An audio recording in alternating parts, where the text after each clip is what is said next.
रामकृष्ण हरी. रामकृष्ण हरी. नमस्कार, मी श्रीकांत उमरीकर.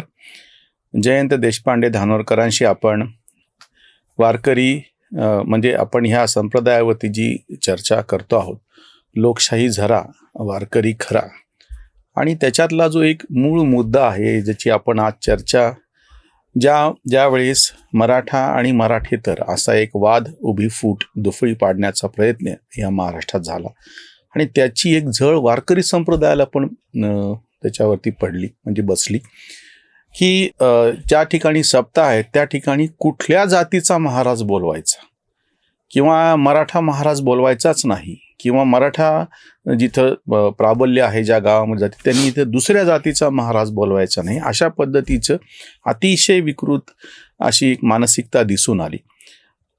जयंतराव, मला म्हणजे खरं तर हा प्रश्न का यावा की हे एका अर्थाने संप्रदायाचंच अपयश म्हणूयात आपण, किंवा नेमकं आपण ज्या दिशेनं चाललो होतो त्याच्या उलटीच वाटचाल परत सुरू झाली अशा अर्थाने विचारायचे. त्यामुळे मला तुम्हाला जो पहिलाच प्रश्न विचारायचा आहे की ही जे एक सामाजिक विद्वेषाची भावना तयार झाली, कारण कुठली असो त्याची, पण तयार झाली हे दिसतं आहे आणि ते प्रत्यक्ष त्याचं प्रतिबिंब वारकरी सांप्रदायिक उपक्रमामध्ये पण दिसून आलं. तर ह्याच्या बाबतीमध्ये तुम्ही एक सांप्रदायिक म्हणून तुमची पहिली प्रतिक्रिया त्याच्यावरची काय असणार? श्रीकांतराव, हे दुर्दैव आहे, म्हणजे अशा विषयावरती आपल्याला चर्चा करावी लागते आहे. हे खऱ्या अर्थाने वारकरी संप्रदायाचं पण दुर्दैव आहे, व्यापक अर्थाने समाजाचं पण दुर्दैव आहे. याच परिस्थितीला उत्तर म्हणून या भागवत संप्रदायाची मुहूर्तमेढ आमच्या संतांनी रोवली. त्यावेळेला जातीपातीमध्ये समाज विभागलेला होता, किंबहुना विशिष्ट जातींना अधिकार होते आणि बाकी जातींना अनधिकारी ठरवून त्यांना या सगळ्या सुखापासून दूर ठेवलेलं होतं, वंचित ठेवलेलं होतं. आणि मग अशा वंचित समाजाला त्या मुख्य प्रवाहामध्ये घेऊन येणं आणि सगळ्यांनी त्या ईश्वराची लेकरं अशा प्रकारचं स्वतःचं नावाभिधान करून एकमेका लागतीले पायरे अशा प्रकारची एक संस्कृती रुजवणं हा त्याच्यामागचा महत्त्वाचा भाग होता.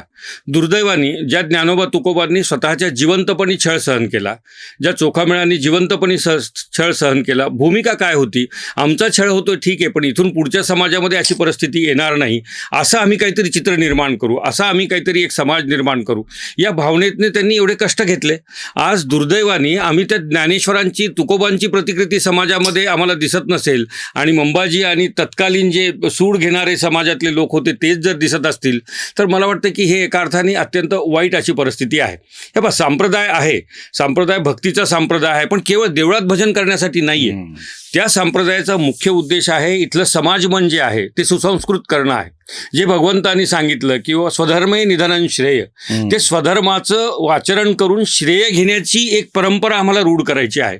मग स्वधर्माच्या श्रेयामध्ये काय येतं आणि अधर्माच्या श्रेयामध्ये काय येतं, अशा प्रकारचा जर विचार केला तर आम्हाला स्वधर्म आचरण करणारा समाज, धर्म या रूढ अर्थाने नाही, स्वधर्माचं आचरण करणारा समाज, जो इतरांचा सन्मान करतो, जो सगळ्यांना समान लेखतो, जो सगळ्यांच्या अधिकाराचं आणि सगळ्यांच्या मानपानाचं भान ठेवतो, त्याच्या वयाचं भान ठेवतो, त्याच्या ज्ञानाचं भान ठेवतो, त्याच्या वंचित असण्याचं लक्षात ठेवतो, असं सगळं लक्षात घेऊन आम्हाला एक समाज उभा करायचा आहे. म्हणून ही सगळा खटाटोप केला.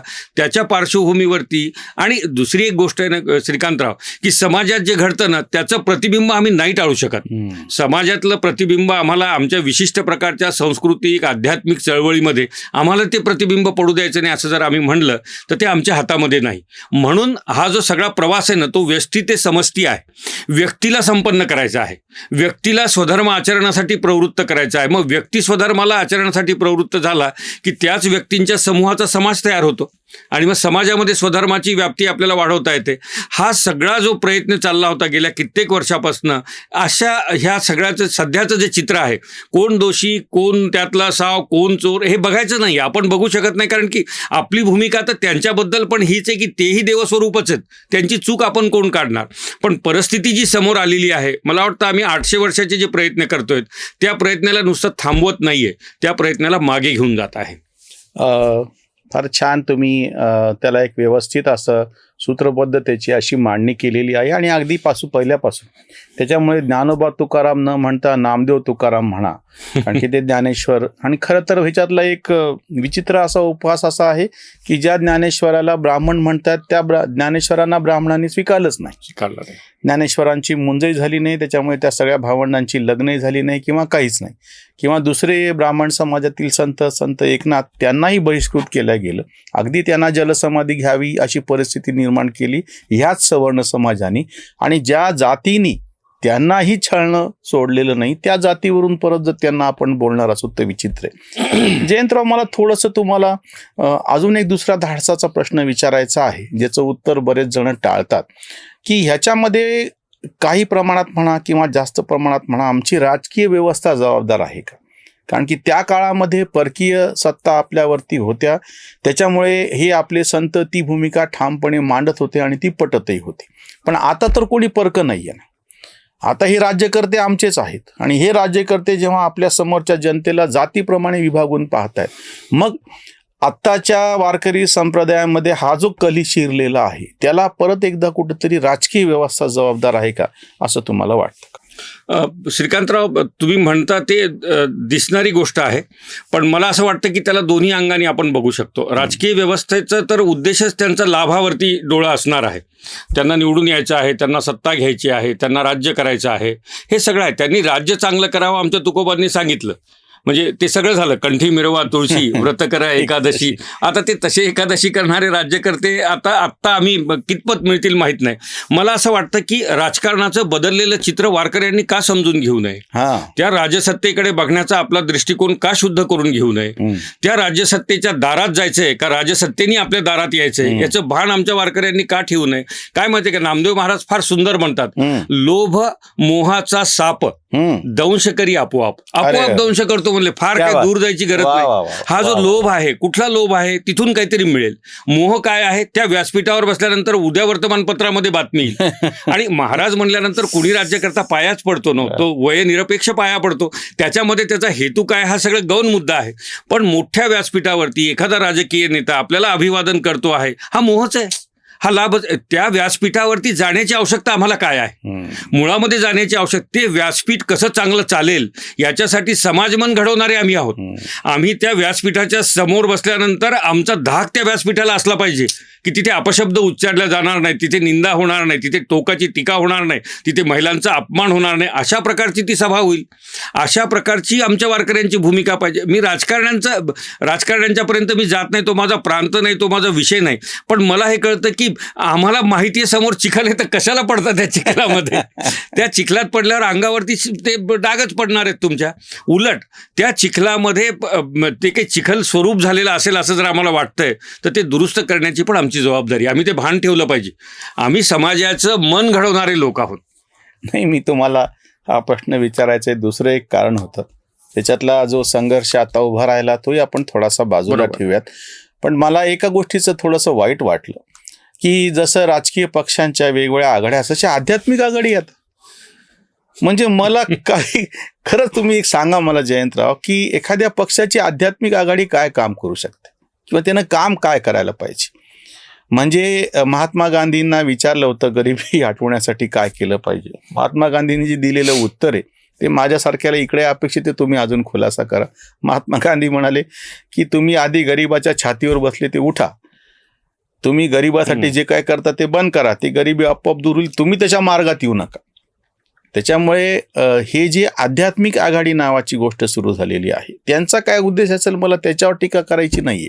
परत सांगतो, त्यांनी त्यांचं काय करायचं ते करावं. पण संप्रदाय म्हणून तुम्ही मला एक भूमिका स्पष्ट करा की हे पक्षांच्या ज्या आध्यात्मिक आघाडी नावाची गोष्ट आहे हे काय प्रकारे नेमकं? श्रीकांतराव, आत्ता आपण बोललो ना त्याला जोडूनच हा सगळा विषय आहे. माझं वैयक्तिक मत अगदी एका वाक्यात सांगायचं ना तर आध्यात्मिक क्षेत्रातल्या वारकरी संप्रदायाचे जे प्रचारक म्हणून लोक काम करतात, मग कीर्तनकार, प्रवचनकार असतील, त्यांनी कुठल्याही राजकीय पक्षामध्ये अशा आघाडीमध्ये जाऊन काम करण्याची आवश्यकता नाहीये. सगळे पक्ष आपले आहेत, कोणता पक्ष आपला नाहीये. त्या सगळ्याच पक्षांमधल्या नेत्यांना आध्यात्मिक अधिष्ठान मिळवून देणं ही आमची भूमिका आहे. त्या पक्षाच्या त्या नेत्याच्या मागे आध्यात्मिक ते सगळं आध्यात्मिक जे काही आमचं संचित आहे ते उभं करणं आमचं काम नाहीये. आम्हाला त्याला आध्यात्मिक करायचं आहे. मग असं असेल तर कोण सत्ताधारी, कोण विरोधी, कोण सौम्य, कोण तीव्र अशा प्रकारचा विचार न करता सगळ्याच राजकीय क्षेत्राला आमच्या आध्यात्मिक संप्रदायाचा, वारकरी संप्रदायाचा नित्य संपर्क आणि पाठिंबा असला पाहिजे. पण आमचा सहभाग अजिबात नाही. आध्यात्मिक आघाडी एखाद्या राजकीय पक्षाने करणं याचा अर्थ त्या लोकांना आपल्या दावणीला बांधण्याचा कार्यक्रम होऊ शकेल. तो फारच स्पष्टपणे तुम्ही मांडलेले आणि नेहमीच मांडता आलेला आहात. मला जो पुढचा प्रश्न त्या अनुषंगाने विचारायचा आहे की मग जेव्हा पहिलं आपण बघितलं की मराठा आरक्षण आणि त्या विषयावरती गाव पातळीवरती एक दोफी पडली, दुसऱ्यांदा आपण बघितलं की त्याचा परिणाम सगळा वारकरी संप्रदायावरती झाला आणि काही सप्ताहांमध्ये विशिष्ट जातीच्या म्हणजे महाराजांनाच आपण बंदी कशी घातली. तिसरा जो भाग आपण आता चर्चा केली की राजकीय पक्षांनीच त्याच्या आघाड्या स्थापन केलेल्या आहेत आध्यात्मिक आघाडीच्या नावाखाली म्हणून. आता जो नाजूक जो थोडासा पुढचा प्रश्न आहे मला तो पुढच्या पिढीच्या दृष्टीनं. आता ही साधारणतः 1990 नंतरच्या जागतिकीकरण पर्वातली जी पिढी आहे 35-36 वर्ष या जागतिकीकरणाचे सुद्धा आता होत आलेले आहेत. आपल्या स्वातंत्र्याचे सुद्धा आता फार मोठ्या म्हणजे 80 वर्ष आपल्या स्वातंत्र्याचे सुद्धा आता होत आहेत.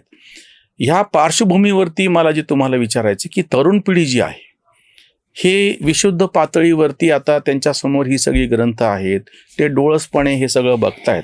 अगदी विशेषतः ज्ञानेश्वरीतली कुठली जरी ओवी घेतली आणि गुगलवर टाकली तर ती नेमकी काय शब्द आहेत, कुठल्या याच्यावरती, कुठल्या अध्यायामध्ये, हे सगळं म्हणजे ह्या पिढीची जी माध्यमं आहेत तिथपर्यंत ते व्यवस्थित पातळीवरती पोहोचलेलं आहे.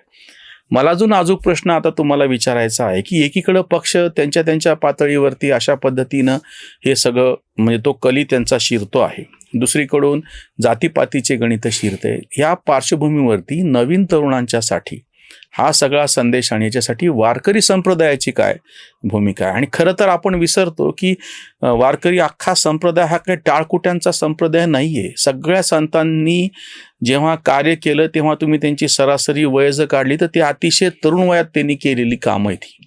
असं नाही आहे की सगळं संपलं, सोडून दिलं ना आता निवांत बसून हरिकीर्तन करायचंय म्हणून संप्रदाय चालवलाय. अतिशय तरुण वयात ह्या संतांनी मोठी कामं केलेली आहेत. म्हणून मला तुम्हाला तो प्रश्न विचारायचा आहे की नवीन पिढीच्या संदर्भात ह्या पूर्ण ह्याच्या पार्श्वभूमीवरती संप्रदायाची भूमिका कशा पद्धतीची असू शकते. श्रीकांतराव, ह्या प्रश्नाचं उत्तर मी थोडं सविस्तर देईन. आजचा व्हिडिओ लांबला तरी चालेल, कारण काय की हा विषय आपल्याला घ्यायचाच नव्हता पण आपल्याला अनिवार्य ठरलं घेणं, म्हणून मग त्याच्यामध्ये संभ्रम राहू नये, एक स्पष्टता आपण देऊयात. पहिला महत्त्वाचा मुद्दा असा आहे की या मराठी समाजामध्ये, आपला जो मराठी म्हणजे महाराष्ट्रीयन समाजामध्ये धाडसाने सांगतो पण 90% कुटुंबांचा, तिथला हिंदू म्हणून जो घेतो आहे त्या 90% कुटुंबांचा या मागच्या 2-4 पिढ्यामध्ये वारकरी संप्रदायाशी संबंध आलेला आहे. आजोबा पणजोबा कुठंतरी तो वारकरी संप्रदाय आलेला आहे. मग 90% घरांपर्यंत आम्ही जर पोहोचलो असू आणि त्याचा परिणाम म्हणून आताचं जर चित्र बघत असू तर आम्हाला पूर्ण सिंहावलोकन करण्याची गरज आहे. आमचं कुठं चुकलेलं आहे, पहिला मुद्दा. आमचं चुकलंय, नक्कीच चुकलेलं आहे. दुसरा मुद्दा, वारकरी संप्रदायात तुम्ही तरुण पिढीचा उल्लेख केला, मला मनात आवडलं, कारण मोठे जे आहेत ना त्यांचं सगळं भागलेलं आहे हो. त्यांना सगळे बोलवतात, त्यांचं काही बघितलं जात नाही, त्यांना बोलवलं जातं, त्यांचा मान सन्मान होतो आणि एक परवलीची उत्तरं देतात. काळ बघून घेईल, काळ उत्तर देईल, सत्य तेच जिंकेल. काळ उत्तर देत नसतो, काळ परिणाम देत असतो. काळ तुम्हाला उत्तर देण्याची संधी देत असतो. तुम्ही काळ उत्तर देण्याची संधी असं समजतच नाही. तुम्ही म्हणता काळ उत्तर दे, काळाची नाही जबाबदारी उत्तर देण्याची, काळाची जबाबदारी तुम्ही दिलेल्या उत्तराचे परिणाम करण्याची आहे. त्या दृष्टीने ते विचार करत नाहीत. मग आता प्रश्न येतो तो आमच्या तरुण पिढीवरती. आमच्या वारकरी संप्रदायाच्या जोग महाराजांच्या संस्थेमधनं, अन्य संस्थांमधनं मागच्या कित्येक वर्षापासून जी एक नवी फळी म्हणजे 40च्या आतली जी सगळी कीर्तनकार मंडळी आहे त्याला 40च्या आत घेऊ आपण, त्यांची जबाबदारी. मला तर वाटतं पहिली एक साधी गोष्ट आम्हाला करता येईल. माझी सगळ्या हरिभक्त परायण कीर्तनकारांना, प्रवचनकारांना हात जोडून विनंती आहे, ज्या सप्ताह एखाद्या जातीचा समूह निश्चितपणे आयोजित करू शकतो. म्हणजे सोनार समाजाचा सप्ताह आहे ना, नरहरी सोनार मंडळ आहे, त्यांनी करावं. नामदेवांचा शिंपी समाजाने करावं, तुकोबांचा कुणी करावं, माऊलींचा सप्ताह आयोजित करायला ते जात समूहाने करण्याला काही बंधनच नाहीये. त्या सप्ताहातल्या उपक्रमामध्ये महाराजांची, प्रवचनकाराची, भागवतकाराची, कीर्तनकाराची निवड करताना जात बघणं हे पाप आहे. मग आमच्या तरुण कीर्तनकारांची भूमिका काय असली पाहिजे? ज्या सप्ताहामध्ये अशा एकाच जातीच्या महाराजांना बोलवण्याचा अट्टाहास आहे तेव्हा आपल्या जातीचा सप्ताह असला तरी तिथे चुकूनही जायचं नाही, अशी भूमिका घेतली पाहिजे. कळू द्या लोकांना ना की नाही आम्ही तरी आमच्या पातळीवरती भेद मानत नाहीयेत, मग त्यांच्यात आणि आमच्यामध्ये फरक काय राहिला? ते तर अज्ञानातून करायला लागलेले, त्यांचा गुन्हा नाहीच आहे. मी सामान्य समाजाला दोष देतच नाही, आमचा दोष आहे तो. आम्ही जर तिथे जाऊन कीर्तन करत असू तर तो आमचा दोष आहे. त्यामुळे माझा पहिला मुद्दा असा आहे की तरुण कीर्तनकारांनी ज्या ठिकाणी अशा जातीच्या विद्वेषाच्या पार्श्वभूमीवरती जर सप्ताह किंवा कार्यक्रम आयोजित होत असेल आणि त्याची निवड केवळ त्याची जात बघून होत असेल तर त्यांनी त्याला नकार दिला पाहिजे. आणि नुसतं नकार देऊन थांबायचं नाही. कार्यक्रम संपल्यानंतर 2-4 दिवसांनी आयोजकांच्याकडे जाऊन त्यांच्याशी बोलून आपली भूमिका पण समजावून सांगितली पाहिजे की हे कशा पद्धतीने चूक चाललेलं आहे, याचे दुष्परिणाम काय होणार. हा पहिला मुद्दा. दुसरी गोष्ट, आम्ही आता कीर्तनकार, आपण किती चर्चेमध्ये म्हणालो पैसे घ्यायला नाही पाहिजे, तरी घेतात ना पैसे. त्याच्यावरती उपजीविका असणारे हजारो लोक आहेत. ह्या लोकांनी एकत्र आलं पाहिजे. एखादी सद्भावना यात्रा का काढू शकत नाहीत या काळात? ते तुम्ही हातावर हात देऊन बसणार, घर जळायला लागले आणि तुम्हाला कुठलंच दुःख होत नाहीये, मग तुमच्यामधली ती सहवेदना गेली कुठे शिकवलेली? म्हणजे तिकडे विश्वाचे आर्त माझ्या मनी प्रकाशते म्हणणारे आमची माऊली, आणि आम्हाला डोळ्यापुढे दिसणारा पण अर्थ आम्हाला समजत नसेल, मग आमच्या भूमिकेवरती प्रश्नचिन्ह येतो. म्हणून तरुण कीर्तनकारांनी 25-30चा समूह करावा, 20चा समूह करावा. आपल्या तालुक्यात, आपल्या जिल्ह्यात, आपल्या प्रदेशामध्ये सद्भावना यात्रा काढावी. गावागावात जाऊन आपल्या वारकऱ्यांना भेटावं. आणि हा भेद आम्ही जो करतो आहोत, हे जे वातावरण गढूळ झालेलं आहे ते योग्य नाही. त्याच्या मागचे परिणाम आणि त्याच्या सगळ्या एकंदर पार्श्वभूमीवरती चर्चा करून लोकांना कशा पद्धतीने आम्हाला एकत्र आणता येईल, समाज एकत्र ठेवता येईल. हे बघा, समाज हे तर कीर्तन आहे. समाज आहे तर माझे कीर्तन प्रवचन कोण ऐकतं? श्रीकांतराव, आमची चर्चा लोक का ऐकतायत? समाज आहे म्हणून ऐकतायत ना. त्या समाजामध्ये हे ऐकण्याची वृत्ती आहे म्हणून ऐकतात. ही वृत्तीच जर समाजातली निघून गेली, आमचा पॉडकास्ट कोण ऐकणार? तेच कीर्तनकारांचे, प्रवचनकारांचे. समाज जागेवर ठेवण्यामध्ये या तरुणांची भूमिका अत्यंत महत्त्वाची. आणि तिसरा महत्त्वाचा मुद्दा, आपल्या हातून अपराध होणार नाही याच्यासाठी अत्यंत सजग राहण्याची गरज आहे. थोडक्या मोहासाठी कुठल्या तरी राजकीय व्यासपीठावर जाऊन कुठल्या तरी राजकीय नेत्याचा, तो भले चांगला असेल, मी राजकीय लोकांना वाईट म्हणतच नाहीये, तो खूप चांगला आहे, पण आमची काय आवश्यकता आहे तिथे जाऊन सांगण्याची? तो चांगला आहे, लोक ठरवतील. लोकांना ठरवण्याचं ज्ञान आम्ही द्यावं, कोण चांगला आहे कोण वाईट आहे. त्यामुळे ह्या तरुण पिढीने कुठल्याही परिस्थितीमध्ये त्या बॅनरवर आपला आणि त्यांचा फोटो एकत्र येईल, त्या व्यासपीठावरती त्यांच्या शेजारची खुर्ची आपल्याला मिळेल, त्या व्यासपीठावरती ते राजकीय नेते भाषणाला उठताना आपल्याला अभिवादन करतील. काय हे नाही शोभत नाही ना आम्हाला. तरुण कीर्तनकारांनी या अशा सगळ्या प्रलोभनापासून दूर राहण्याचा प्रयत्न केला पाहिजे. आणि शेवटचं मला म्हणायचं आहे की हे आम्ही मिटवायला निघालो होतो. म्हणजे माझ्या श्रीकांतराव, हा पॉडकास्ट करताना ना मी मनातनं दुःखी आहे. या अर्थाने दुःखी आहे की एवढा प्रचंड संप्रदाय, कोट्यावधींची आमची फॉलोअर्सची संख्या आमच्या संप्रदायाची, आमच्याकडच्या विद्वत्तेला तोड नाहीये. आमच्याकडे हजारेक नावं आम्हाला काढता येतील की जे जगाचं ज्ञान त्यांच्याजवळ आहे. आमच्याकडे 10,000, 15,000, 20,000 कीर्तनकारांची फौज आहे.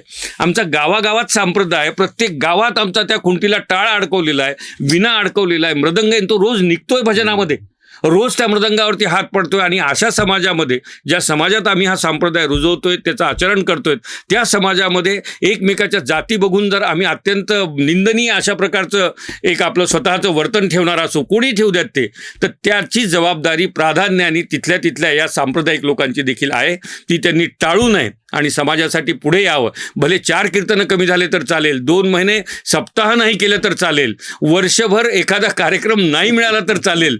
रोज सकाळी उठून आपण लोकांच्या घरी जाऊन बसलं पाहिजे, तिथली चटणी भाकर खाल्ली पाहिजे, त्यांना विश्वास दिला पाहिजे. म्हणू नये ती कधीतरी तो माझा विषयच नाही. स्थलांतरापर्यंत जर लोक जात असतील तर मला वाटतं हे दुर्दैव आहे. फार छान जयंतराव, तुम्ही शेवटी जो मुद्दा मांडला, तरुणोपाय नाही असा आपल्याकडे शब्द आहे. तरुणोपाय नाही म्हणजे तरुणांनी सक्रिय झाल्याशिवाय उपाय नाही. कारण काही ठिकाणी तरुण रक्त आलं पाहिजे, म्हणजे बदलही होतो. अशा अर्थाने तरुण रक्त आलं पाहिजे ज्याच्यामध्ये पूर्ण शक्ती, त्याच्यामध्ये जी ताकद असते, ऊर्जा असते, म्हणूनही तरुण आले पाहिजेत. आणि त्याहीपेक्षा जो काहीतरी नवीन देऊ शकतो म्हणून त्या अर्थाने पण तरुण आले पाहिजेत. आपण अपेक्षा करूयात आपण सगळे. आणि महत्वाचं म्हणजे ह्या आजच्या आपल्या चर्चेला श्रीकांतराव अत्यंत सकारात्मक घ्यावं अशी आपल्या दोघांकडून आपण सगळ्या महाराज लोकांना विनंती. म्हणजे त्याच्यात तर काही वादच नाही. आणि हे आपण हे सांगायची गरज नाही की तुम्ही फक्त माऊलींचा ग्रंथ उघडून बसा, तुम्ही फक्त गाथा उघडून बसा, तुम्ही फक्त एकनाथी भागवत उघडून बसा, कुठल्याही संतांचं तुम्ही वाङ्मय काढून बघा. आम्ही काय वेगळं सांगायची गरज नाही किंवा आमची पात्रता सुद्धा नाही ती वेगळं काही सांगायची. त्यामुळे आपण ह्या सगळ्या जातीपातीच्या गणितातून बाहेर उठूयात. मुळात त्याच्यासाठीच हा संप्रदाय स्थापन झालेला होता. नक्कीच. लागतील एकमेका पायी रे, ही तर आमची आधीपासूनची भूमिका आहे. आणि तुम्ही म्हणल्या तसं विश्वाचे अर्थ जर माऊलीच्या मनामध्ये प्रकटले तर इथं आपल्या अगदी बाजूचं आपल्या शेजाऱ्याचंच. घरातलंच आपल्या जर काही आपल्याला कसं लक्षात येणार नाही. इथेच थांबूयात. रामकृष्ण. रामकृष्ण हरी. जागृतीचा विधायक बुरुज NLighter News.